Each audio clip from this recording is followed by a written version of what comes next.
Sir వల్ల ఆగేరా? Sir కూడా ఓటర్‌ని ఆ స్థాయిలో ఇప్పుడు ఒక గందరగోళానికి గురి చేస్తోందా? సర్ గురించి ఏమి ఆగలేదు. పేరుకి ఆ సర్‌ని బంకపెట్టి ఆపారు.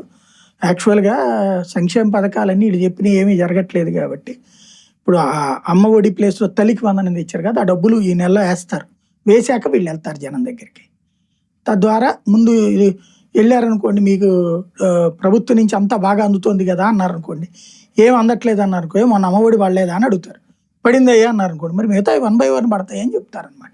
కన్విన్స్ చేయాలి కదా వాళ్ళని. కన్‌ఫ్యూజ్‌లో కన్విన్స్ చేయాలక్కడ. నాకు 1500 ఇవ్వట్లేదయ్యా, మా ఇంట్లో పెన్షన్ ఇవ్వట్లేదయ్యా, మా 60 ఏళ్ళు వచ్చినాయ్యా పెన్షన్ కావాలయ్యా, ఇయి అడిగారనుకోండి వస్తదమ్మా అన్నీ వరుసపెట్టి వస్తాయి. ఒకేసారి వచ్చేస్తాయా? నిన్న డబ్బులేశారు కదా! ఇయి కూడా వస్తాయి. అట్లాగని చెప్తారు. రైతులకి డబ్బులు మొన్ననే ఏశారో, ఏస్తున్నారో జరుగుతున్నది. కేంద్ర ప్రభుత్వం ఎయగానే ఏయడం అనమాట అది.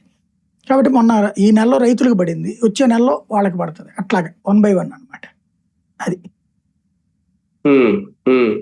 కానీ నిజంగా ఓటుకి భద్రత భారమైందా ఇప్పుడు దీనివల్ల సర్ వల్ల? అదేం లేదు. ఓటుకి సంబంధించి పెద్ద సమస్య ఏంటంటే, అయోమయాన్ని తీర్చలేకపోతుంది ఆ సంబంధిత ఎన్నికల సంఘం ఏంటయ్యా అంటే, 2002కి ఏంటి ప్రాతిపదిక? 2002లో నాకు ఓటుంది. ఓకే.